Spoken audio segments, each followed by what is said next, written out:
Welcome, and settle in. Let your eyes rest closed if you like. Let your shoulders drop, and let your breathing find a slow, easy rhythm. Tonight, we're taking a calm journey across the oceans. Not as an adventure, and not as a mystery to fear, but as a gentle tour of how the sea is shaped, how it moves, and how it quietly connects the world. If you're enjoying this calm journey, you're welcome to like and subscribe. It helps other people find it too. Now, imagine the ocean as one continuous body of water. We give it different names: the Atlantic, the Pacific, the Indian, the Southern, the Arctic. But the water itself circulates and mixes, crossing those invisible borders. A swell that begins as a distant storm can travel for days, even weeks, as smooth, even waves, arriving on a shore that never saw the original weather. From above, the ocean looks like a wide, simple surface. But beneath that surface is a landscape as varied as any on land. There are vast, flat regions called abyssal plains. They are some of the flattest places on Earth. In many areas, they're covered by fine sediment that settles slowly, slowly, over long time scales, like dust in a quiet room. In parts of the deep sea, that settling can be just a few millimeters in 1,000 years. It's a patient kind of geography. Then there are long mountain chains, not on land, but underwater. The largest is the global mid-ocean ridge system. It runs like seams around the planet, stretching for tens of thousands of kilometers.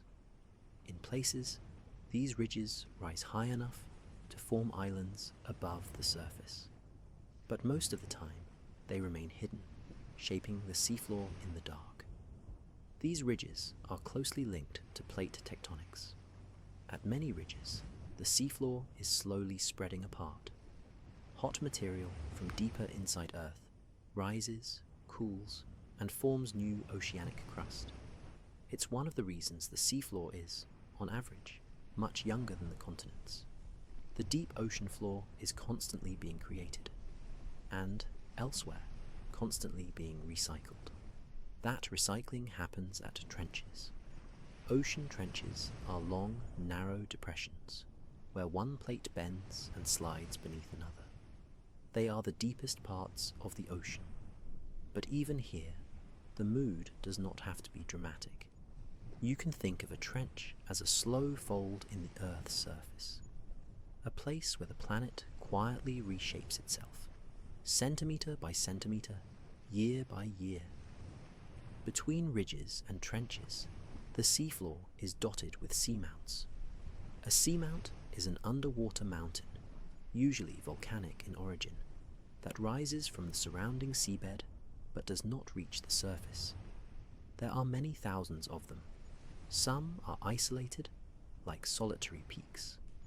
Others form chains, tracing the movement of a plate over a hotspot in the mantle. Over long periods, some seamounts can be worn down by waves if they once reached the surface, and then later sank. When their tops become flat, they are sometimes called gayos, a flat-topped mountain far below the waves. A gentle reminder that sea level and the Earth's crust do not stay still over geological time. Even the edges of the continents continue underwater.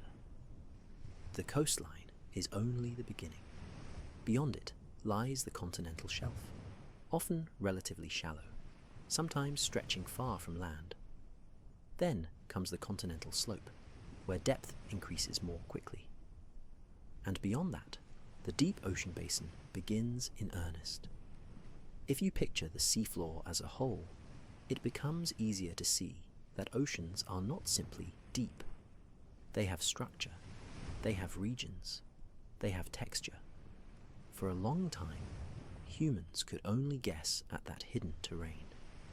Sailors knew where the sea became shallow by watching the color of the water, the behavior of waves, and the feeling of the wind.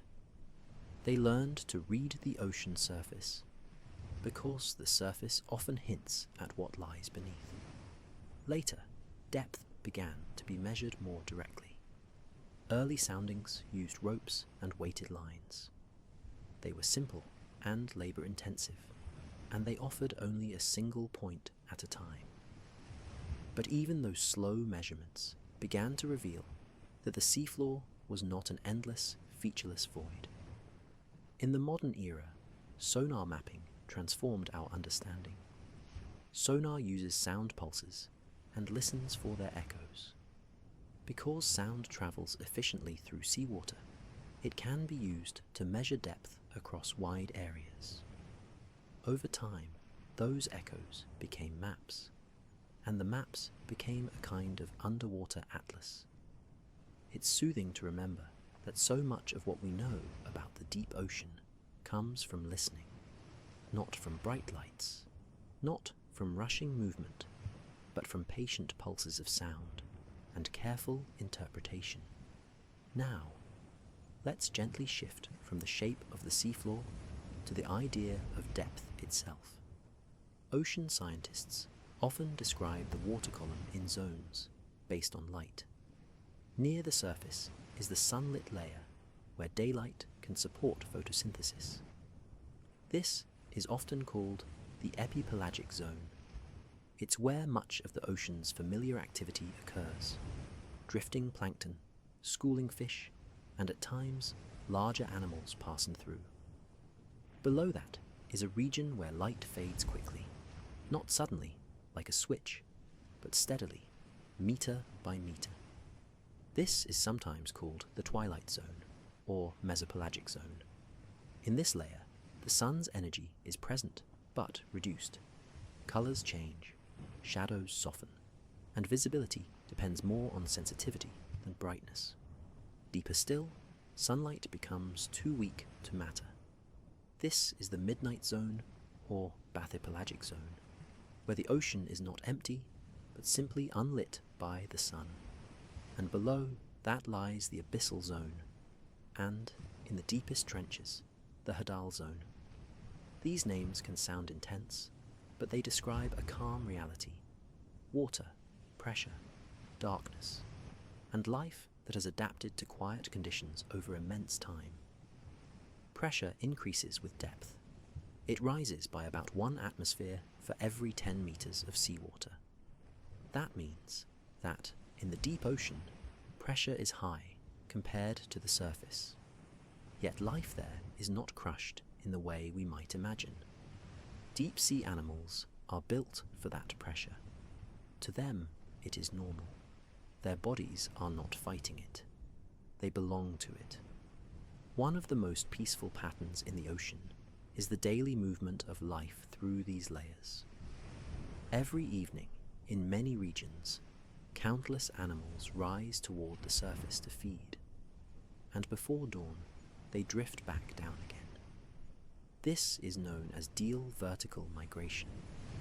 It is sometimes described as the largest migration on Earth in terms of the number of creatures involved.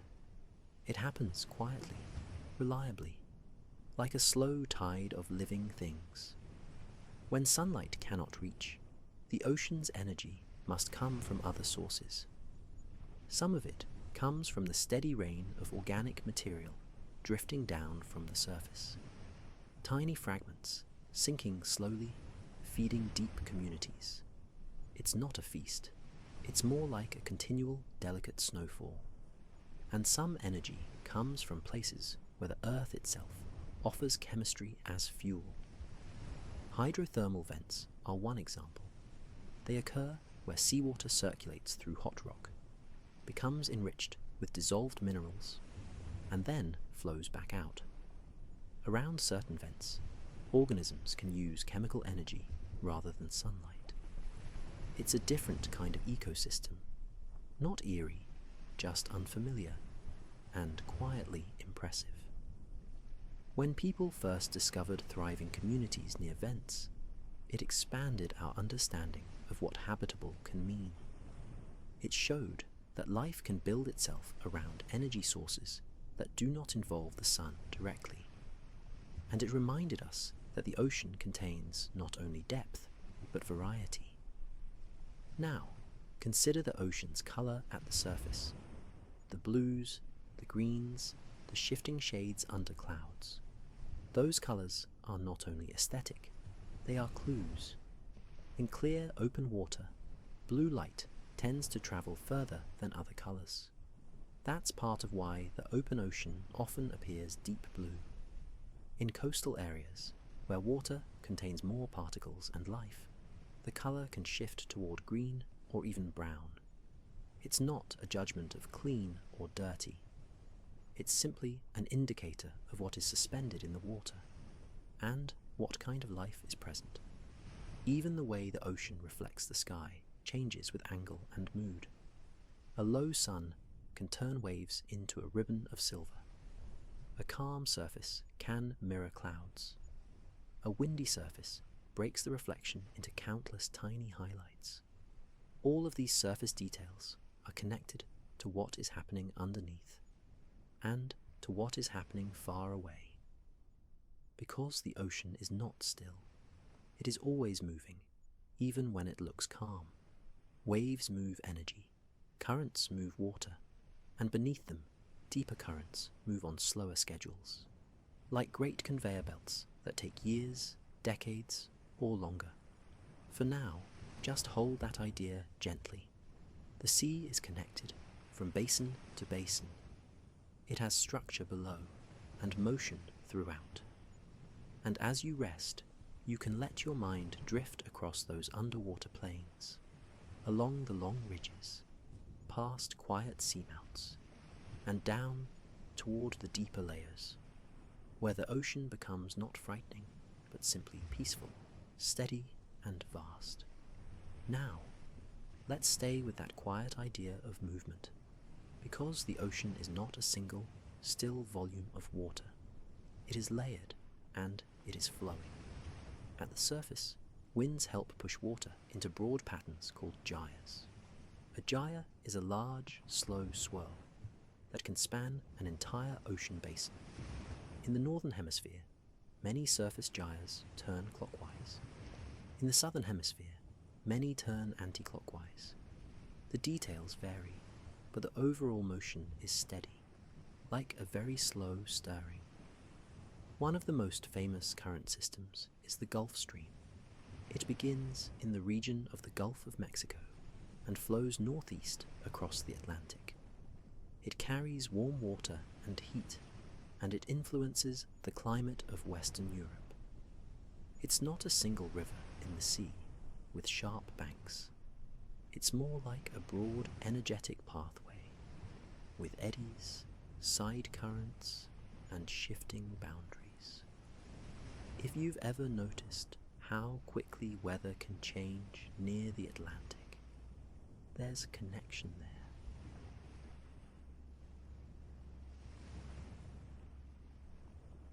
Warm water can transfer heat to the air.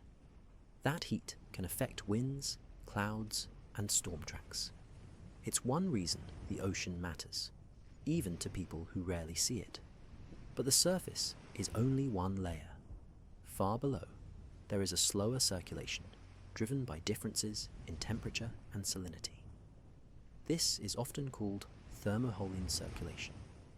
Thermo for heat and haline for salt. When seawater becomes colder, it tends to become denser. When it becomes saltier, it also tends to become denser. In a few regions of the world, especially in the far North Atlantic and around Antarctica, surface water can become dense enough to sink. That sinking water helps drive deep currents, carrying oxygen and other properties into the abyss. It is calm to imagine this as a kind of slow breathing of the planet. Water sinks in certain places. It spreads through the deep ocean basins, and much later it returns upward, often far away, through mixing and upwelling. Upwelling is another gentle, powerful idea. In some coastal regions, winds and the Earth's rotation help move surface water away from the shore. When that happens, deeper water rises to replace it. This deeper water can be rich in nutrients that have accumulated from sinking organic matter. When those nutrients reach sunlit waters, they can support blooms of microscopic life, and that, in turn, supports food webs that include fish, seabirds, and marine mammals. It's a quiet reminder that the ocean is not only water, it is also chemistry in motion. One of the calmest ways to think about ocean chemistry is to picture seawater as a carefully balanced solution. It contains salts and minerals dissolved from rocks on land, carried by rivers and groundwater. It contains gases exchanged with the air, and it contains organic compounds produced and recycled by life. Salinity is often described as how salty the water is, but the interesting part is what sets it. In many places, salinity rises when evaporation removes water and leaves salts behind. It falls when rainfall or melting ice adds fresh water. So salinity patterns can tell you something about climate and weather, even from far away. The ocean also stores a great deal of heat. Water can hold a lot of energy without changing temperature quickly. That makes the ocean a stabilizer in Earth's climate system. Near coastlines, it can soften extremes, making winters a little milder and summers a little cooler than they might otherwise be. Another key ingredient is dissolved oxygen. Oxygen enters the ocean mainly at the surface, through contact with the atmosphere, and through photosynthesis by tiny organisms in sunlit waters. Then it is carried downward by mixing and circulation. In some layers, oxygen can be lower than at the surface. This isn't automatically a sign of anything dramatic. It can happen naturally, where there is lots of decomposition using oxygen, and where mixing is limited. Ocean scientists pay attention to these patterns because oxygen is a basic requirement for many forms of marine life. But it's best to imagine it neutrally, like a map of where water has been recently at the surface, and where it has been isolated for longer. Time is a big part of this story. The surface ocean can respond to winds and seasons relatively quickly, but the deep ocean moves on slower schedules. Some deep waters can remain isolated from the atmosphere for centuries, or even longer. That means the deep sea is not only a place of depth, it is also a place of long memory. When scientists talk about ocean mixing times, they are often describing how long it takes for properties to spread through the global ocean. It is not instantaneous. It is not even fast. It is, in human terms, incredibly slow, which is part of why the ocean can feel so steady. Now, let's bring in a gentle climate pattern that many people have heard of, even if they don't follow weather closely. El Niño and La Niña are part of a natural cycle in the tropical Pacific Ocean. They involve changes in sea surface temperatures and wind patterns, which then influence rainfall and weather in many parts of the world. In simple terms, during El Niño conditions, surface waters in parts of the central and eastern tropical Pacific become warmer than average. During La Niña conditions, they become cooler than average.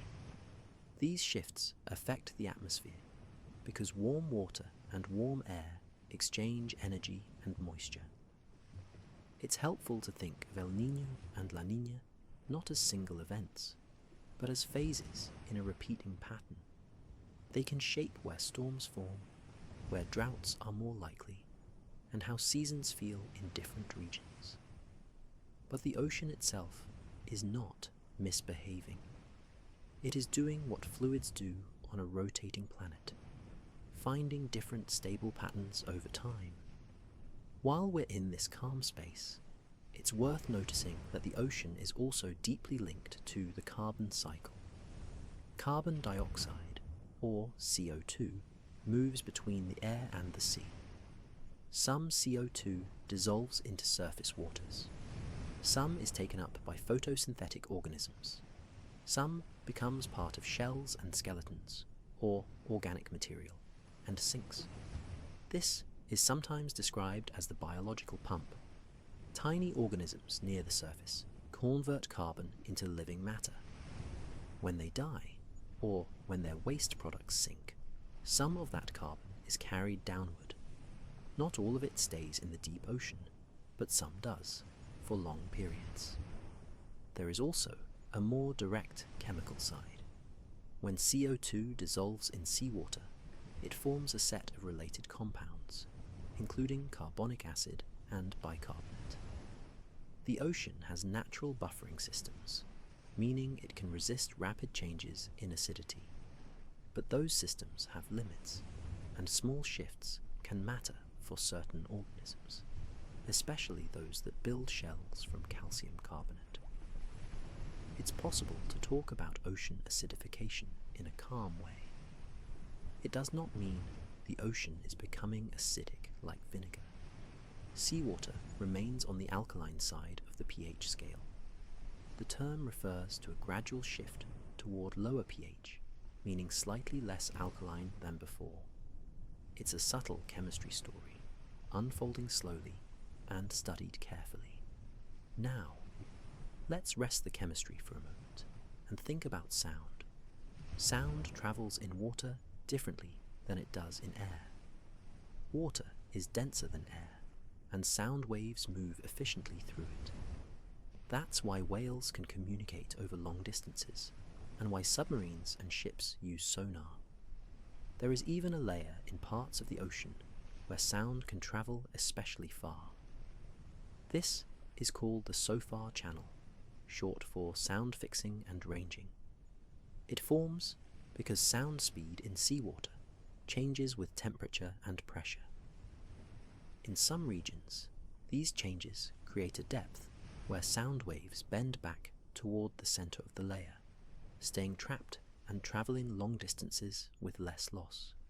It's a soothing image, a quiet corridor in the sea where sound can glide. Whale songs are among the most famous ocean sounds. Different species have different vocal styles. Some produce long, structured sequences. Some use clicks and pulses, and many produce low-frequency calls that can travel far. These sounds are not only communication, they can be orientation, they can be social connection, they can be a way of sensing the world. Even smaller creatures contribute to the ocean's soundscape. Snapping shrimp, for example, can create loud crackling sounds by rapidly closing a specialized claw, producing a tiny shockwave. In some shallow habitats, they can be a constant background, like gentle static, and in coral reefs, there can be a subtle chorus of clicks, scrapes, and pops as fish feed and move. A reef can be surprisingly noisy in a natural, lively way, a sign of many small lives continuing their routines. Since we've mentioned reefs, let's linger there a moment. Coral reefs form in warm, shallow waters where sunlight can reach. Corals themselves are animals, and many reef-building corals live in partnership with microscopic algae inside their tissues. The algae use sunlight to make energy, and in return, the coral provides shelter and access to light. It's a quiet collaboration, repeated billions of times across a reef. Reefs are often compared to rainforests in terms of biodiversity. But their architecture is different. They are built slowly, through the growth of living structures that become habitat for other organisms. Even when a reef looks still from above, it is full of small motions. Fish hovering, grazing, darting. Sea urchins moving like slow shadows. Tiny creatures in crevices, filtering water. In contrast, jellyfish are often creatures of the open water. Their bodies are mostly water, and their movement can be gentle and efficient. Some species drift with currents, some can pulse and steer, and many have life cycles that alternate between a drifting stage and a fixed stage attached to surfaces, like a small polyp. Cephalopods, like squid, cuttlefish, and octopus, bring another kind of calm fascination. They have complex nervous systems and highly adaptable bodies. They can change color and texture using specialized cells in their skin. In cuttlefish, there are shimmering patterns that can move across the body like ripples. It's not necessary to turn this into drama or personality. It's enough to appreciate that intelligence and adaptability can take many forms in nature. The ocean contains not only vast scales, but also subtle, intricate design. And in the deep sea, where sunlight is absent, some animals produce light of their own. Bioluminescence is a chemical reaction that emits light with very little heat. In the deep, that light can be used for signaling, for camouflage, or for attracting prey in a quiet, practical way. To keep this gentle, imagine it like distant lanterns, small points of blue-green light in a wide darkness. Not frightening, just functional, and, in its own way, beautiful. Humans have always tried to make sense of the ocean, long before modern maps.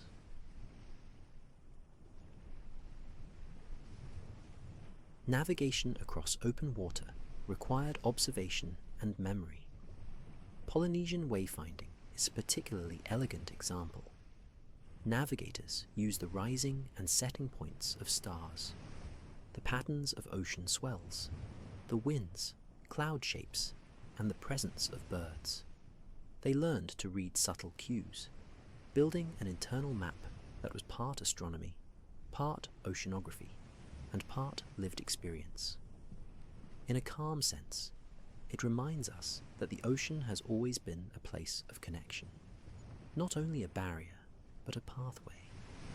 And sometimes it is also a place where human history rests quietly. Shipwrecks lie on the seabed in many parts of the world. Over time, they can become habitats, offering structure in otherwise open areas. Fish shelter in the shapes. Corals and sponges may attach. The wreck becomes less a story of loss and more a slow blending into the marine environment. As you rest, you might like to hold a simple image. The ocean moving in layers, warm currents flowing like broad rivers, cold, dense water sinking and drifting through the deep, nutrients rising in calm upwelling, sound travelling in soft corridors, and life, from reefs to the twilight zone, continuing with quiet persistence. Let's continue, gently, with the idea that the ocean has layers, and each layer has its own pace. Near the surface, water is often mixed by wind. Waves and storms stir the upper ocean, and that mixing helps spread heat, oxygen, and nutrients. But below that mixed layer, the ocean can become more stratified. That means it forms stable layers, where lighter water sits above denser water. This layering matters because it shapes how the ocean breathes. When surface water mixes downward, it can carry oxygen into deeper layers. When deeper water rises, it can bring nutrients back toward the light. The ocean is always balancing these exchanges, with the weather providing quick motions and the planet's slow circulation providing long ones. One interesting detail is that seawater does not freeze the way fresh water does. Because of its salts, seawater has a lower freezing point, and when sea ice forms, most of the salt is pushed out into the surrounding water. This makes the nearby water saltier and denser, which can encourage sinking. In polar regions, that process helps create deep water masses. It's a quiet engine for the deep ocean, driven by winter cold and the chemistry of freezing. Antarctica, in particular, plays a strong role in deep water formation. Cold, dense water can form near the edges of the continent and sink, spreading into the deep basins. You can picture it as a slow, heavy spill of cold water flowing along the bottom, following the contours of the seafloor. These deep waters are not rushing.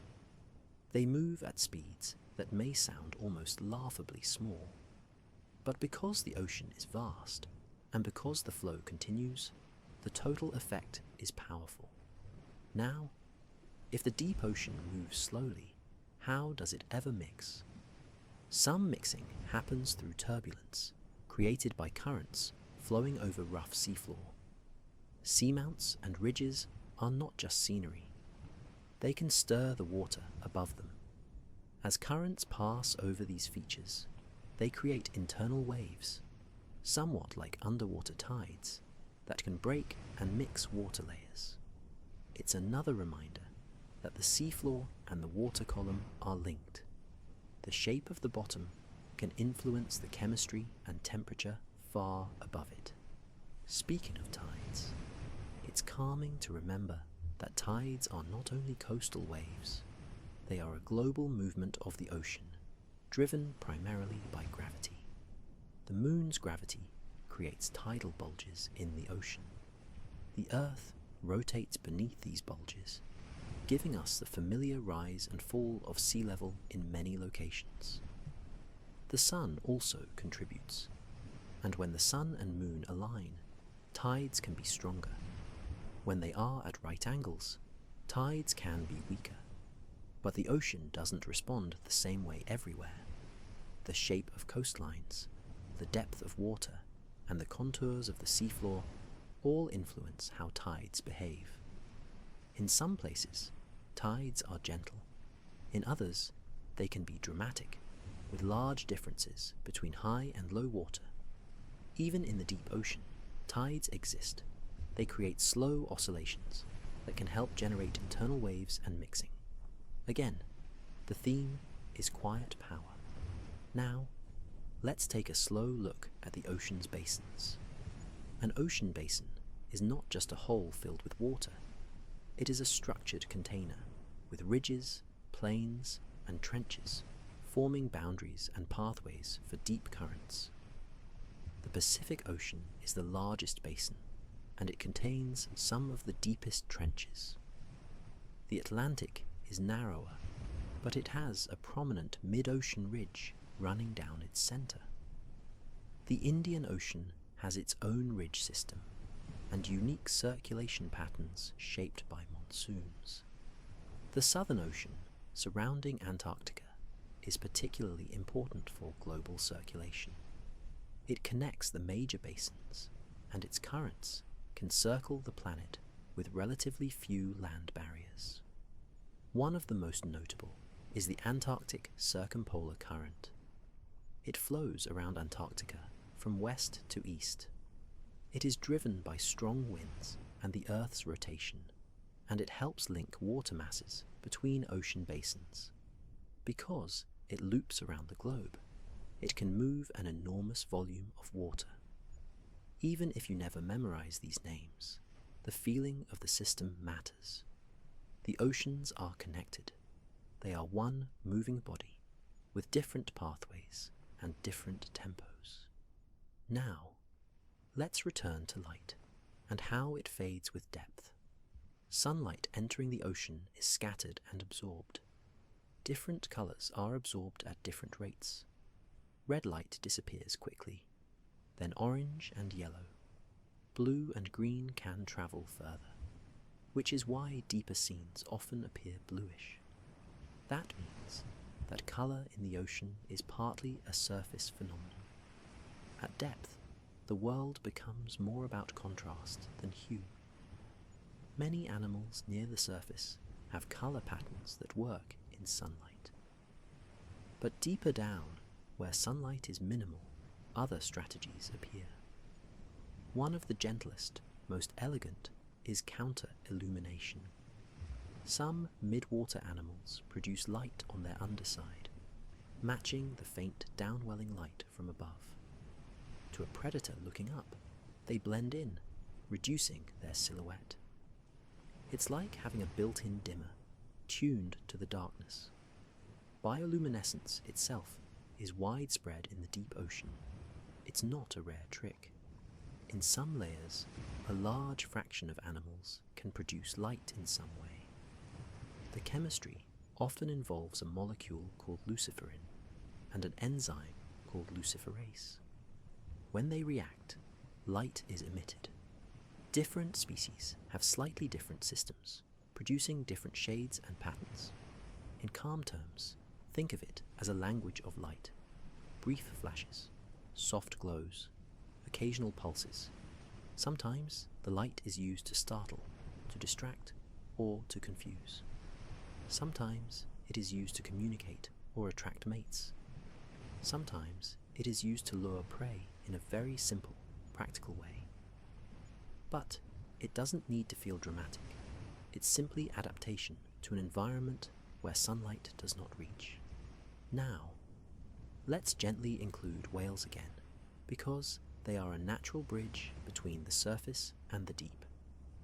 Many whales and dolphins dive deep to feed. Sperm whales, for example, can dive for long periods, hunting squid in deep water. Their bodies are adapted for diving, with ways to manage oxygen use and pressure changes. But you don't need to hold the numbers in your mind. It's enough to picture a large animal moving with calm purpose through dark water, guided by sound rather than sight, and returning to the surface to breathe. Whale songs are another way the ocean feels alive, even at night.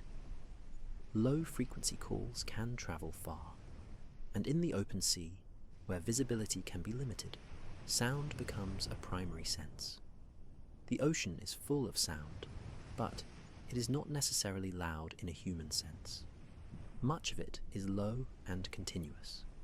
Wave action, distant storms, ice movement, and the murmur of living communities. In fact, oceanographers sometimes use sound to study the sea itself. Because sound speed changes with temperature, long-distance sound signals can provide information about large-scale ocean conditions. It is a form of listening that becomes measurement. Now, let's shift softly to a kind of ocean geography you can almost feel. The meeting point between land and sea is not just a line. It is a zone of exchange. Rivers deliver fresh water, sediments, and dissolved minerals. Coastal tides mix water. Waves reshape shorelines, and shallow seafloors host habitats like seagrass meadows and kelp forests. Kelp forests, in colder coastal waters, are some of the most productive ecosystems in the ocean. Kelp are large brown algae, not plants in the strict sense, but they form tall, flexible structures that sway with currents. They create habitat for fish and invertebrates, and they can dampen wave energy, offering shelter. Seagrass meadows in shallower, calmer waters are flowering plants adapted to life submerged. They stabilize sediments and provide nursery grounds for many species. They also store carbon in the sediments beneath them, sometimes for long periods. It's calming to notice how many forests exist underwater, not in the same shapes as on land, but with the same general role, creating structure, shelter, and complexity. Now, let's return to the deep ocean floor and think about what it is made of. In some areas, the seafloor is covered with fine mud and clay. In other areas, it is covered with the shells of tiny organisms. Over time, these shells can accumulate as ooze, with different names depending on the organisms involved. There is, for example, calcareous ooze, made largely from calcium carbonate shells. And there is siliceous ooze, made from silica-based shells, like those of certain plankton. Where these ooze form depends on depth and chemistry. In very deep water, calcium carbonate can dissolve more readily, so calcareous shells may not accumulate as easily. This creates a kind of invisible boundary in the ocean, related to how well shells can persist at different depths. It's a quiet and fascinating detail. Even the ocean floor's snow has rules, and the rules are governed by pressure, temperature, and chemistry, the steady forces of the sea. As you rest, you might imagine drifting over an abyssal plain, not barren, but subtle, with slow falling particles like a gentle snowfall, with currents gliding above the bottom, with ridges and seamounts rising in the distance like calm silhouettes. The deep ocean doesn't need to be spooky. It can simply be serene, a vast, quiet system, moving slowly, shaping the world in ways that are steady and patient. Now, let's spend some quiet time with the way humans have explored the ocean. For most of history, the deep sea was understood indirectly. People knew the surface. They knew tides, winds, swells, and storms. But the depths were imagined rather than observed. Then, slowly, observation improved. One of the simplest tools was the lead line, a weight on a rope, lowered until it touched the bottom. It sounds basic, but it mattered. It allowed sailors to feel the seafloor from above. In shallow water, they could even bring up a little sample of sand or mud, clinging to the weight. A tiny message from the seabed. Later came echo sounding, a pulse of sound sent down, and a listening for the return. It turned depth from a rope length into a time measurement. And once you can measure depth quickly, you can measure it many times. Enough times to turn depth into maps. Modern ocean mapping often uses multi-beam sonar. Instead of a single sound pulse and a single echo, it sends out a fan of sound beams. That can measure a wide swath of seafloor as a ship passes overhead. Little by little, the hidden terrain becomes visible. Not to the eyes, but to analysis. It's calming to picture a research vessel moving steadily through open water. Not racing, not dramatic, just traveling in a straight line, sending gentle pings into the deep, and building a map from returning echoes. In some cases, mapping is also done from satellites, not by seeing the seafloor directly, but by detecting subtle changes in sea surface height caused by gravity. Underwater mountains can slightly tug on the water above them, creating tiny bulges. Those bulges are small but measurable, so even from space, the ocean can hint at its hidden contours. When people do go down into the deep ocean, it's usually in carefully designed submersibles. A bathyscaphe is one of the classic designs. It uses buoyancy to float and heavy ballast to sink and rise in a controlled way. The idea is not complicated. What is complicated is making a vessel that remains safe and stable under high pressure. Pressure, in this context, is not something you can negotiate with. It is simply there. So deep diving vehicles often rely on strong, rounded pressure hulls, which distribute stress more evenly than flat surfaces. The shape is practical, and it's also quietly beautiful. In modern exploration, remotely operated vehicles, or ROVs, are common. They are connected to a ship by a cable that carries power and data. Cameras, lights, sensors, and robotic arms can be controlled from the surface. This allows long, careful work on the seafloor without needing a human inside the vehicle. There are also autonomous underwater vehicles, or AUVs. These can travel without a tether, following programmed routes. They can map terrain, measure temperature and salinity, and even scan the seafloor with sonar at close range. They are like underwater surveyors, moving quietly through the dark. One of the most calming aspects of ocean science is how much it relies on patience and repetition.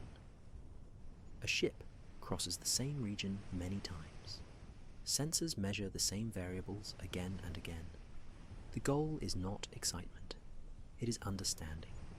Now, let's return to hydrothermal vents, because they are a gentle kind of wonder. A hydrothermal vent forms when seawater seeps into cracks in the seafloor, often near spreading ridges or volcanic areas. The water is heated by hot rock. It reacts with minerals. Then it rises and exits back into the ocean. When this vent fluid meets cold seawater, minerals can precipitate out, forming structures that resemble chimneys. Some are called black smokers because the mineral-rich fluid can look dark as it billows into the surrounding water.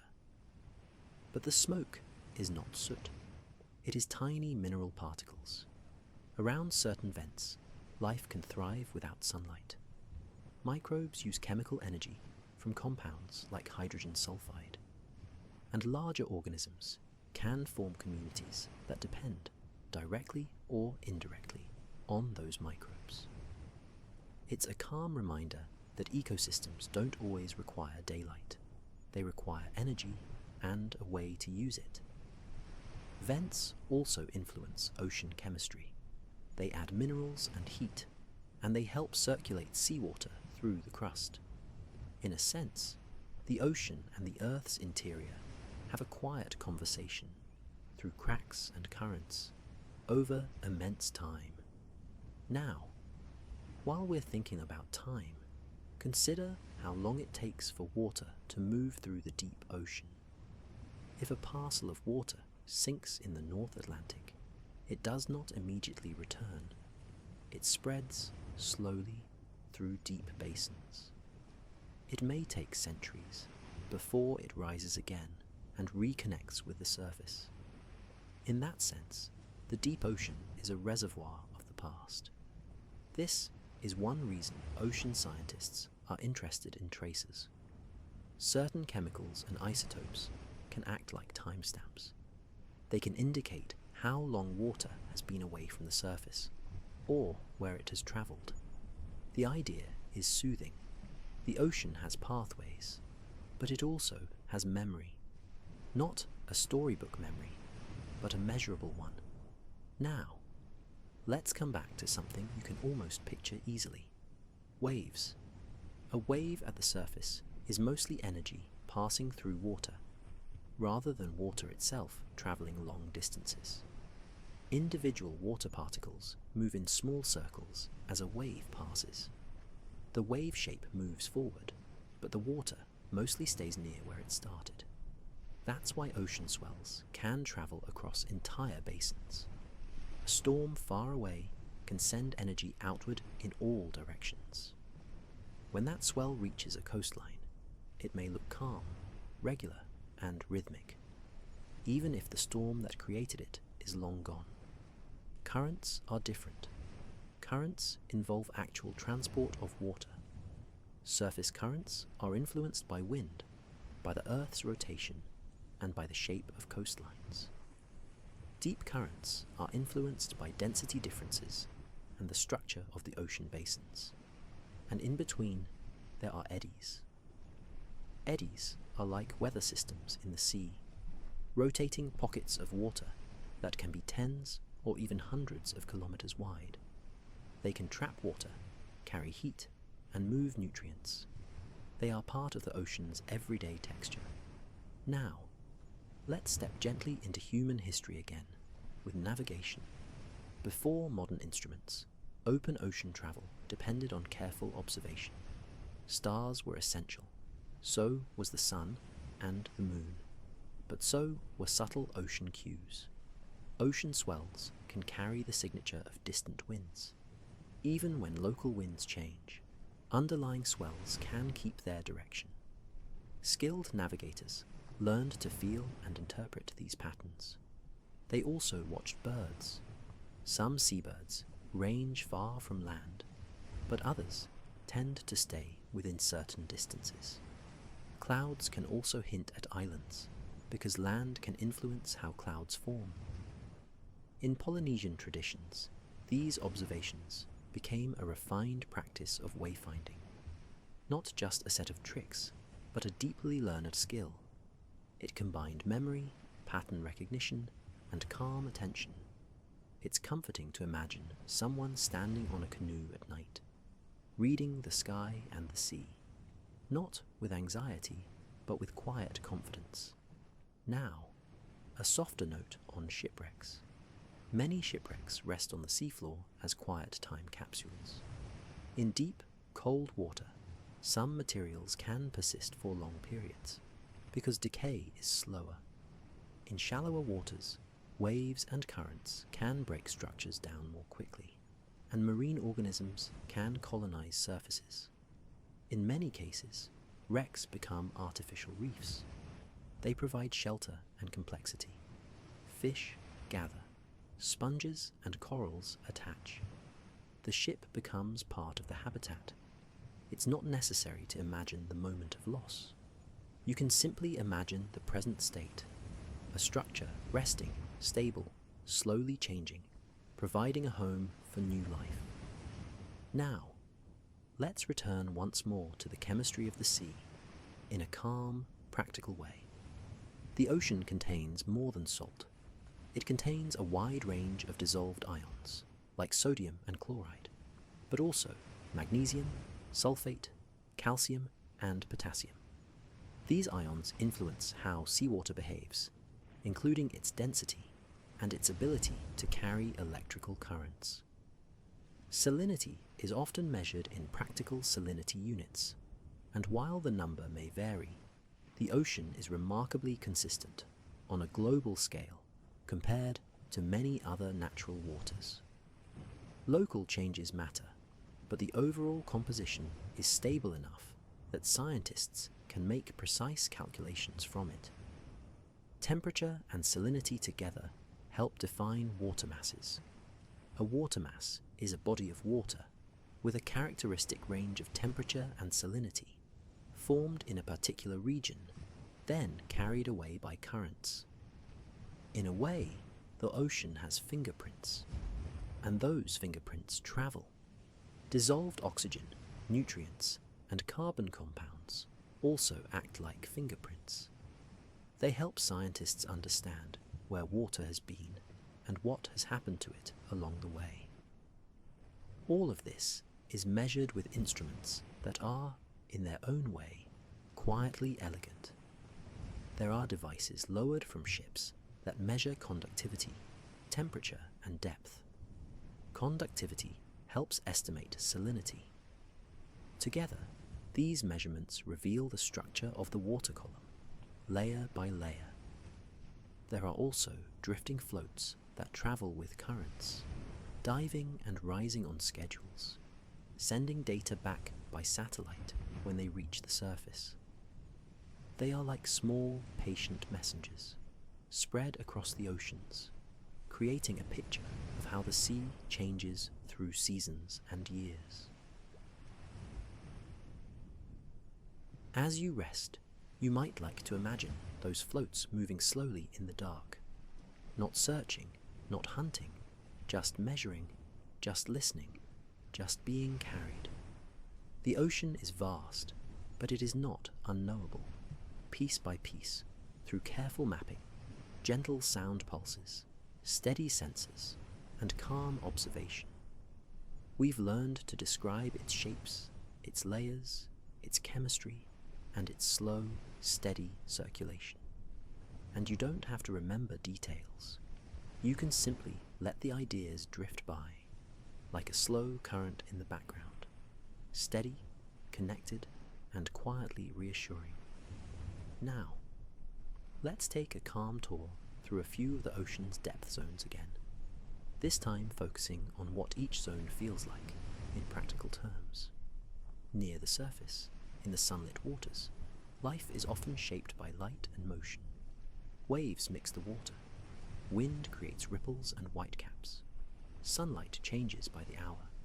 Here, many animals rely on vision, color, and fast movement. As you go deeper into the twilight zone, light becomes faint. Not absent, just reduced, as though someone has turned the world's brightness down very slowly. In this layer, many animals have large eyes, tuned to low light. Some have reflective tissues that help them make the most of tiny amounts of illumination. Others rely more on sensing vibrations and pressure changes in the water. The twilight zone is also a place where many animals are built to be efficient. Food can be less predictable than near the surface, so bodies can be lightweight, with less heavy bone and muscle. Many creatures are delicate, with soft tissues that work well in their environment. Below the twilight zone, the ocean enters the deeper layers where sunlight no longer matters. Here, the temperature is often low and stable, not freezing in most places, but cold and steady. Seasonal changes at the surface do not reach this far easily. Stability is a theme in the deep sea. While the surface ocean is shaped by weather, the deep ocean is shaped by water masses and slow circulation. The deep sea can be quiet in a way that is hard to find on land. Pressure is higher, of course, but deep sea life is adapted. Many deep sea animals have bodies that match the pressure around them. They are not trying to keep pressure out, as a submarine must. They are in balance with it. Now, a gentle note about deep sea fish. Some deep sea fish have unusual shapes, but those shapes are functional. In low light conditions, the priority is often sensing and efficiency rather than speed. Some species have large mouths relative to their bodies, because meals can be rare and unpredictable. Others have slow metabolisms, conserving energy.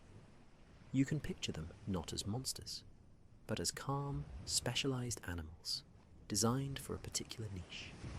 In the deep ocean, adaptation often means doing more with less, and many deep-sea animals are not fish at all. There are sponges, filtering water. There are corals that do not rely on sunlight, called cold water corals. These can form reef-like structures in deep, dark water, often on slopes or seamounts, where currents bring a steady flow of food.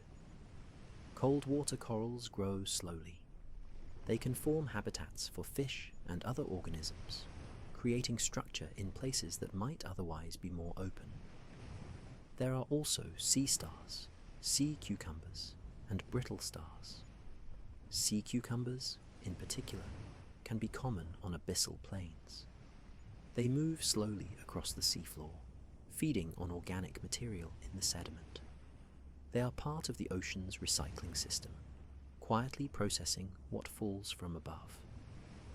Now, let's spend a calm moment on jellyfish again, because their design is so simple and effective. Jellyfish do not have a brain in the way mammals do. They have a nerve net, a distributed network that coordinates movement and sensation.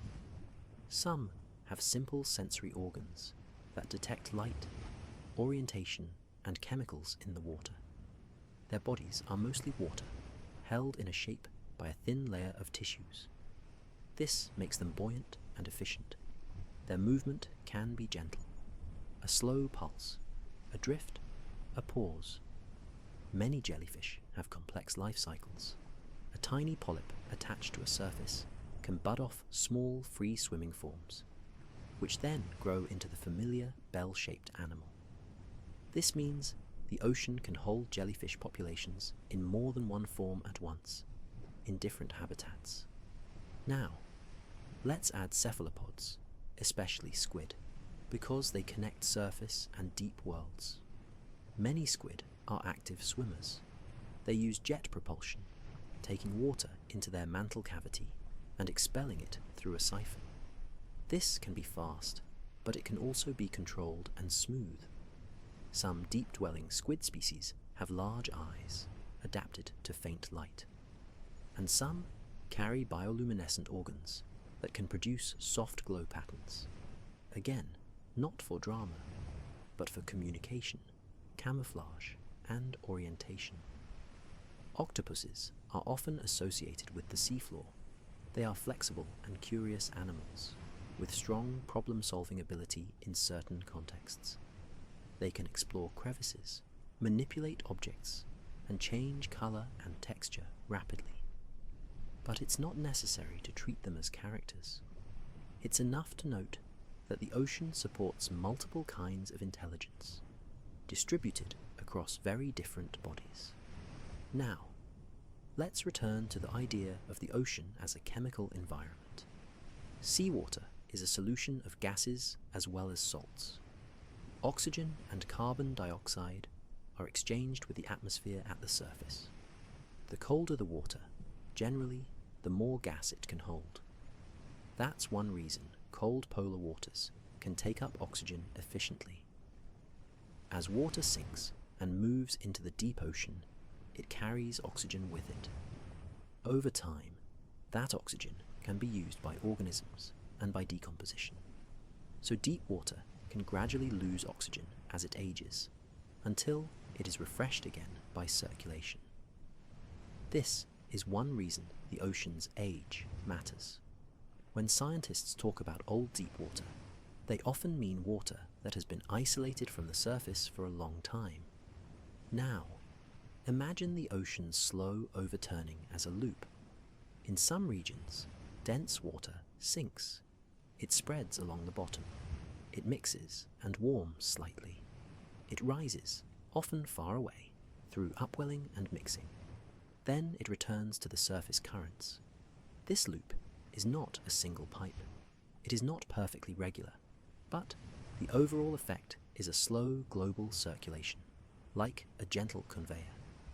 Now, let's move toward the equator again, and think about the trade winds and their influence. In many parts of the tropics, steady winds push surface water westward. This can cause warm water to pile up in the western Pacific, for example, making sea level slightly higher there than in the east.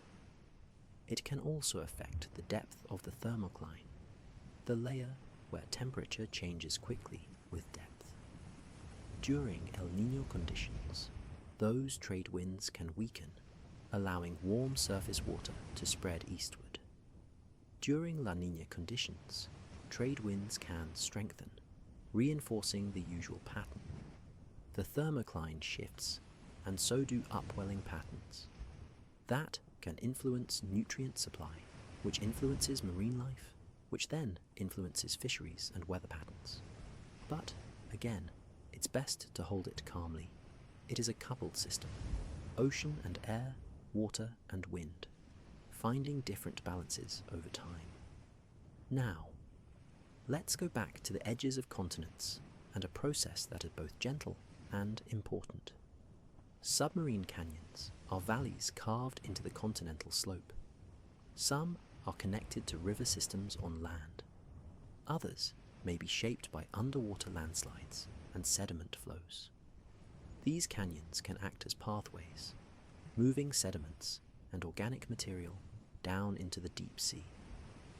They can also concentrate currents and provide varied habitats, with ledges, walls, and different flow conditions. The ocean's geography is not just wide, it's detailed. Now, consider the sediments themselves. Every year, tiny particles settle through the water column. Some are mineral dust carried by wind from land. Some are the remains of microscopic organisms. Some are small fragments from coastal erosion.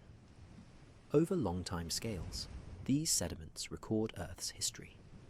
Layer by layer, they can preserve clues about past climates, ocean temperatures, and even changes in life. Scientists can take cores from the seafloor, extracting long cylinders of sediment. When these cores are analysed, the layers can be read like slow pages of a book, not a story with characters, but a record of conditions. Now, let's pause with a simple thought. The ocean is a place where short timescales and long timescales coexist. A wave forms and collapses in seconds. A current shifts over days. A water mass travels over centuries. A ridge rises over millions of years. And yet, all of it is happening at once. Quietly, steadily, without needing attention. As you listen, you might let your mind drift along those timescales. A slow current, a sinking water mass, a gentle snowfall of particles, a map being made by sound, a pulse of light in the twilight zone. Nothing urgent, nothing sharp, just the ocean, continuing its calm, connected motion. Let's stay with that sense of calm continuity, and drift a little deeper into how the ocean is organized, not just by depth, but by layers of temperature. In many places, the upper ocean is warmer because sunlight and air temperatures add heat near the surface. Below that, water can become colder quite quickly over a relatively small change in depth. That transition zone is called the thermocline. You don't have to picture it as a sharp boundary.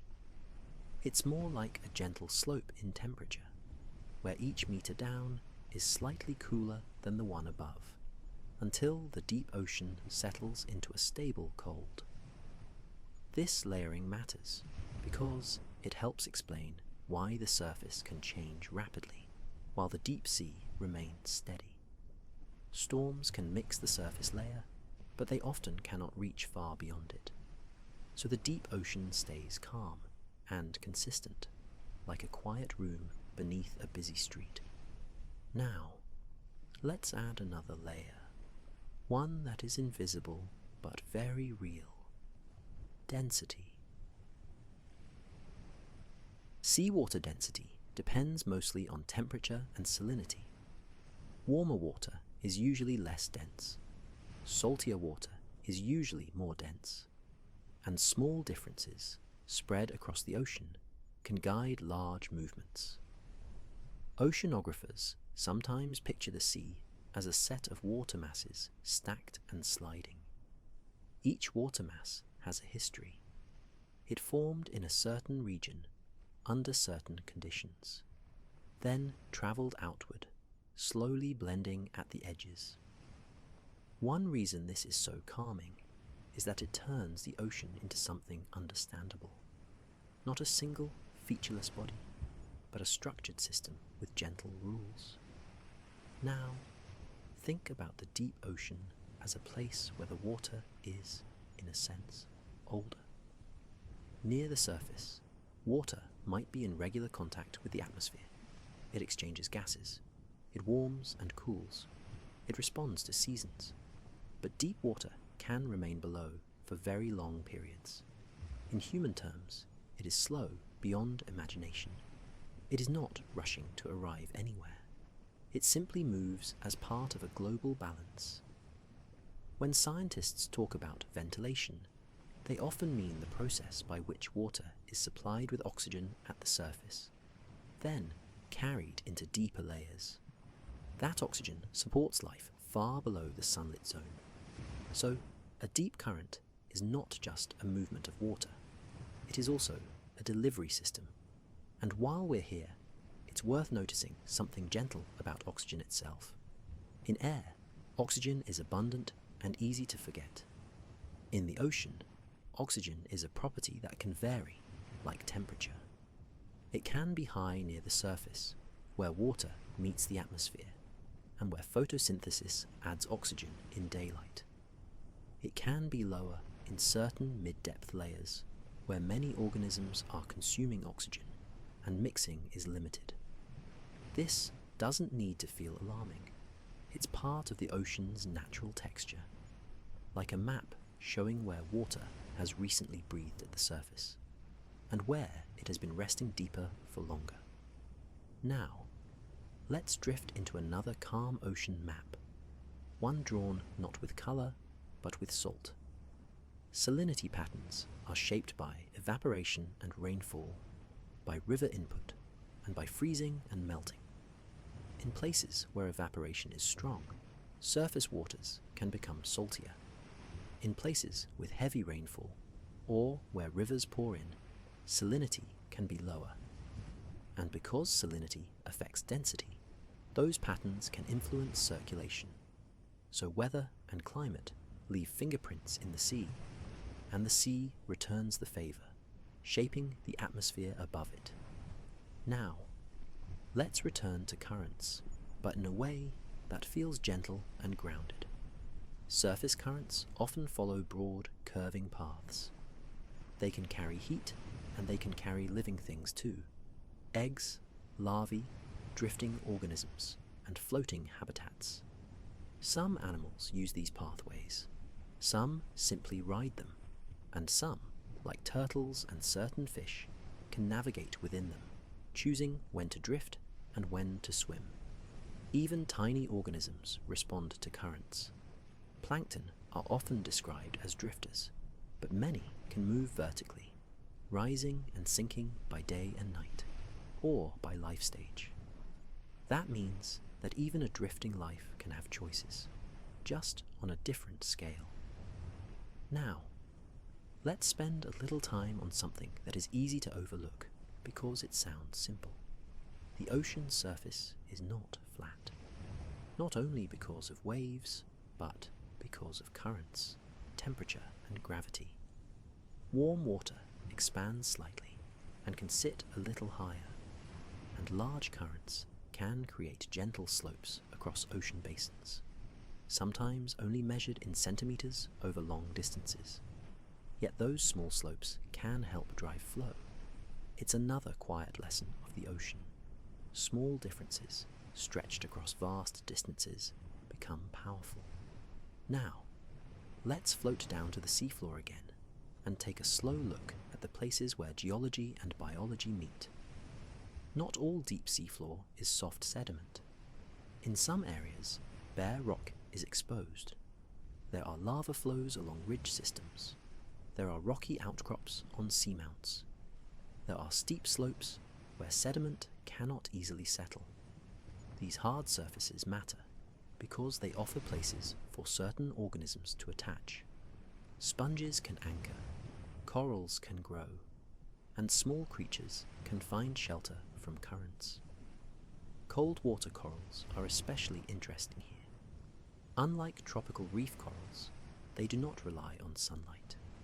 They can live deep, where food arrives on currents as a steady drift of particles and plankton. Their growth can be slow. Their structures can be delicate. And when they form thickets and reef-like habitats, they create a kind of deep-sea architecture, quiet, intricate, and long-lasting. Now, let's visit the abyssal plain once more, because its calmness can be reassuring. An abyssal plain can feel empty in the imagination, but in reality, it is often inhabited by creatures that are simply well camouflaged, small and slow. Sea cucumbers are a good example. Many live by moving over the sediment and feeding on organic material mixed within it. They are part of the deep ocean's cleaning crew, gently processing what falls from above. Brittle stars can gather in places where currents bring food. Some lift their arms into the flow, catching small particles. Others move like slow flowers, opening and closing. Worms, crustaceans, and tiny mollusks live within the sediment itself. They burrow, they filter, they recycle. It's not a dramatic scene. It's more like a quiet workshop, running continuously. Now, let's gently return to bioluminescence, but with a slightly different angle. In the deep sea, light is information. A brief flash can be a signal. A pattern can be a message. A soft glow can be camouflage. Some animals release glowing particles into the water, like a little cloud of light. not as a spectacle, but as a simple distraction, giving the animal a moment to drift away. Some fish have light-producing organs that are shaped and controlled, almost like shutters. They can produce light in pulses, or keep it dim, depending on need. And because many deep-sea eyes are tuned to blue-green light, those colours are common. They travel well through seawater. They are efficient. Again, it can be enough to picture it as distant lanterns in a wide, quiet space. Small points of light, doing practical jobs. Now, let's come back up, slowly, to the surface, and think about the living giants that connect deep and shallow. Whales. Many whales feed at depth, then return to the surface to breathe. That simple rhythm, dive, travel, feed, return, creates a pattern that can be steady and calm. Whale songs, too, can be thought of as long-distance presence. Not a performance, but a way of being known across water. Some calls are low frequency and can travel far. In the open ocean, where landmarks are few, sound becomes a kind of geography, a way to sense the world beyond sight. And beyond whales, there are many other listeners. Dolphins and some toothed whales use echolocation. They produce clicks and listen for echoes, building a picture of their surroundings from returning sound. It's an ocean version of seeing, made from timing and reflection. Even fish can use sound and vibration. Some have specialized systems to detect pressure changes and movement in the water around them. In dim conditions, that sensitivity can matter as much as vision. Now, let's return to the SOFAR channel for a moment, because it's such a calming concept. A depth layer where sound can travel further than expected. A gentle corridor shaped by temperature and pressure, not created by anyone, not controlled, simply present as a feature of physics. It's a reminder that the ocean is full of pathways, not only pathways of water, but pathways of sound and heat and chemistry. Now, let's touch lightly on human seafaring again, with a calm detail that often goes unnoticed. For most of maritime history, the greatest challenge was not simply distance. It was position. Knowing where you are on open water requires reference points. Stars became reference points. The sun became a reference point. And later, timekeeping became essential, because accurate time helps determine longitude. That's one reason accurate clocks mattered so much in navigation. Time, measured carefully, becomes location. And long before precision instruments, navigators used patterns, the angle of swells, the direction of winds, the behavior of birds, the color of water, the shape of clouds.